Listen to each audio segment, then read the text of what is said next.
안녕하세요, 원영석입니다. 오늘 원영석의 진실정치 애청해 주셔서 감사합니다. 자, 도널드 트럼프 보면은 왜 이렇게 워싱턴 포스트, 뉴욕타임스 아직도 그런 언론들하고 인터뷰하는지 모르겠습니다. 뭐 이건 몇 년 전 인터뷰이긴 하지만 트럼프가 어, 밥 우드워드한테 또 좀 덜미를 잡힌 모습이에요. 예, 도널드 트럼프 전 대통령이 사저 반출로 논란이 된 김정은하고 주고받은 친서가 기밀 문서로 분류된다는 사실을 인지하고 있었던 정황이 확인됐다. 뭐 이렇게 메인스트림 미디어가 보도를 하고 있습니다. 이게 근데 말이 안 대통령 권한으로 기밀이건 아니건 다 결정을 할 수가 있는 거예요. 그러니까 이거 자체가 가짜뉴스 내러티브입니다. 이걸로 크게 문제될 것도 없고. 워싱턴 포스트, 뭐 딥스테이트 언론이죠. 워싱턴 포스트하고 CNN은 워싱턴 포스트 편집인이자 워터게이트 사건 때 이제 그 특종 터뜨렸던. 근데 그때만 잘했고 나머지는 잘 모르겠어요. 그 이후로. 사실 워터게이트 전에도 별 볼 일 없는 기자였다고 그럽니다. 근데 이걸로 확 떴죠. 밥 우드워드의 오디오북 트럼프 테이프 출간에 앞서 이 같은 사실을 포함한 일부 내용을 공개했습니다. 워싱턴 포스트에 따르면 트럼프는 2019년 12월 밥 우드워드하고 인터뷰에서 김정은하고 주고받은 편지와 관련해서 편지들을 조심히 다루라. 내가 이것을 줬다고 말하지 말라. 뭐 이렇게 밝혔습니다. 내가 이것을 줬다고 말하지 말라. 이렇다고 이게 기밀입니까? 내용들 이미 다 보도됐던 내용이고 메인스트림 미디어 가짜뉴스가 이런 식으로 놀아요. 항상.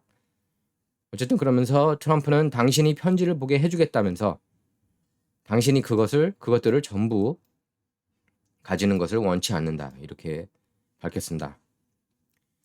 그리고 이듬해 1월 통화에서 우드워드가 트럼프 전 대통령이 김정은에게 보낸 편지도 보여달라고 압박하자 트럼프는 그것들은 최고 기밀이라고 이렇게 언급했다고 보도했습니다. 메인스트림 내러티브는 이거예요. 트럼프는 그 전의 주장과 달리 김정은과 주고받은 27통 편지가 기밀 문서로 분류된다는 것을 알고 있었다. 제가 다시 한번 반복하지만 대통령이 기밀 해제 권한 갖고 있어요. 그리고 트럼프는 이렇게 말했습니다.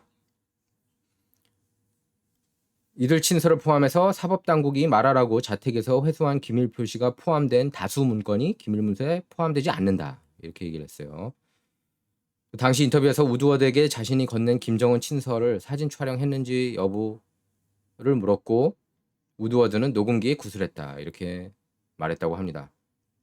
오디오북 출시에 앞서 워싱턴 포스트하고 가진 인터뷰에서 우드워드는 트럼프가 자신에게 김정은 친서 한국어 원본 그리고 영어 번역본을 함께 제공했고 당시 기밀 표시는 없었다고 밝혔습니다.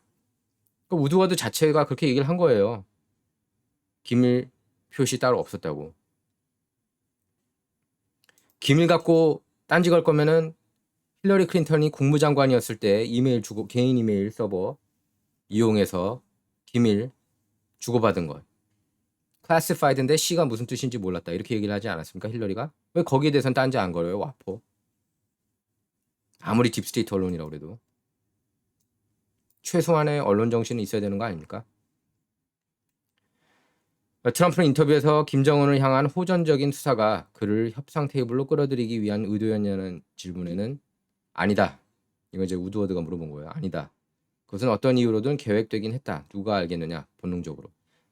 제가 볼 때는 트럼프가 정말 미국이 그때는 북한 칠 생각까지 했던 것 같아요. 예.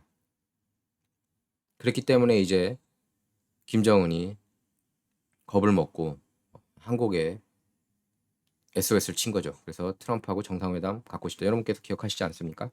그때 2017년에 한창 전쟁 난다 메인스트림에서 트럼프가 미치광이 작전으로 결국 전쟁을 일으키는구나 뭐 이런 식으로 내러티브 깔지 않았습니까?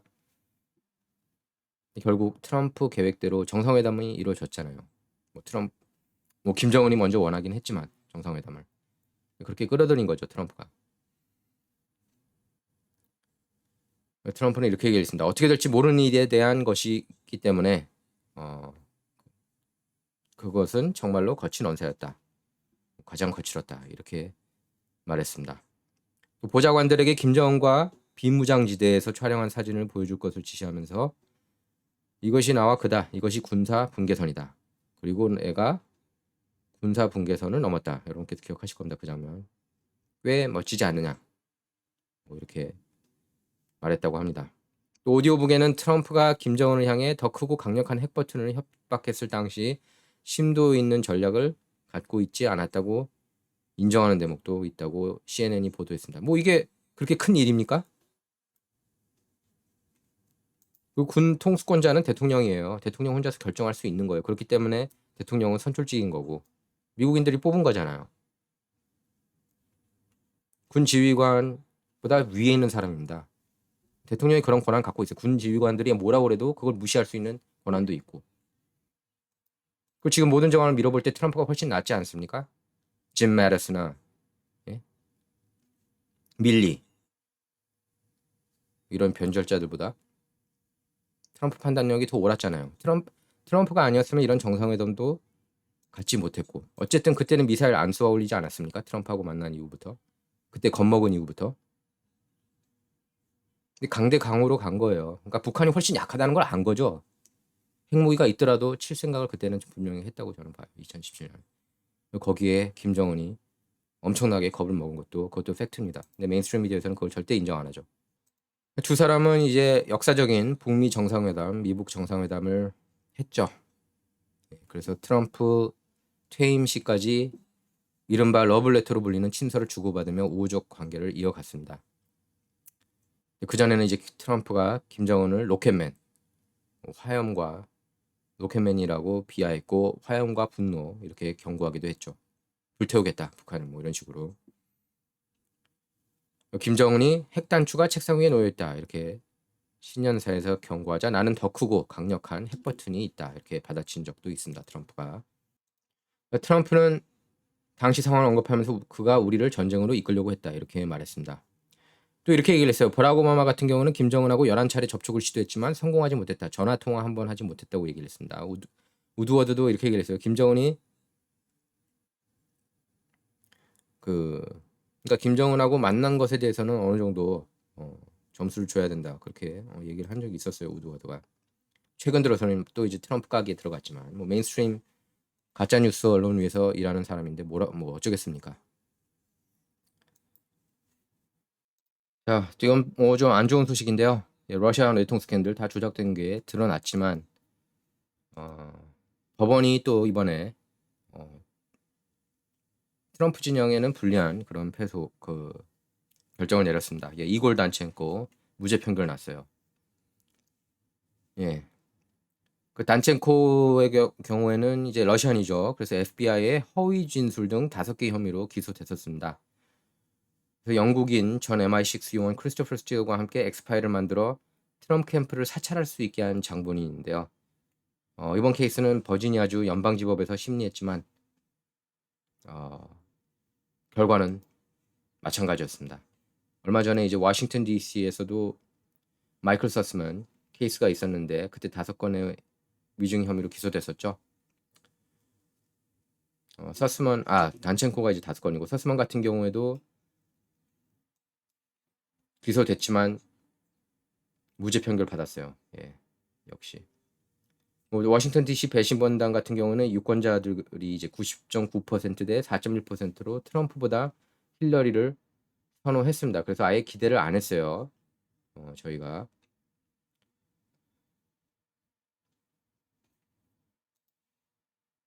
서스먼 같은 경우에는 대선 직전이던 2016년 9월 FBI 법률 고문 제임스 베이커와 만난 자리에서 거짓말을 한 게 이미 입증이 다 됐어요. 서스먼이 힐러리 측 변호사가 아닌 척하며 허위로 진술했는데요. 예, 근데 서스먼은 나라를 걱정하는 한 사람으로서 베이커 고문에게 트럼프 측과 러시아 소재 은행 알파뱅크 간 사이버 거래 의혹을 보여주는 자료를 넘겼다고 했습니다. 그래서 듀럼 특검은 서스먼이 베이커와 만난 시간을 힐러리 캠프의 근무 시간으로 급여를 청구하는 단서를 잡아냈어요. 이 정도면은 유죄 판결 나야 됩니다. 그 듀럼 특검은 트럼프 대통령 당선 전과 후에 힐러리 캠프가 트럼프 타워, 트럼프 아파트, 백악관 컴퓨터까지 해킹해서 러시아 내통 증거를 만들려는 정황도 포착했죠. 특히 라비 무크 당시 힐러리 캠페인 매니저 증언은 스캔들 배후에 힐러리가 있다는 사실을 입증했습니다. 그래서 힐러리는 스캔들 조작 자료를 언론에 뿌리는 것을 승인했다 이렇게 증언까지 했었어요. 라비 무크 전 힐러리 캠페인 매니저가. 근데 무죄 판결 났고요. 마이클 서스먼 이번에 이골 단첸코 같은 경우에도 무죄 판결이 났습니다. 버지니아에서 공정한 판결이 과연 이루어질까 조금 실낱 같은 희망을 걸었죠. 근데 버지니아는 기본적으로 민주당 성향이 강하죠.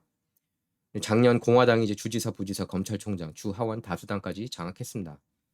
주롬 특검은 단첸코 케이스를 워싱턴에서 다룰 수 있었지만 일찌감치 버지니아를 택했어요. 하지만 결과는 마찬가지였습니다. 원영석의 진실정치 이번 시간은 여기서 마치도록 하겠습니다. 감사합니다.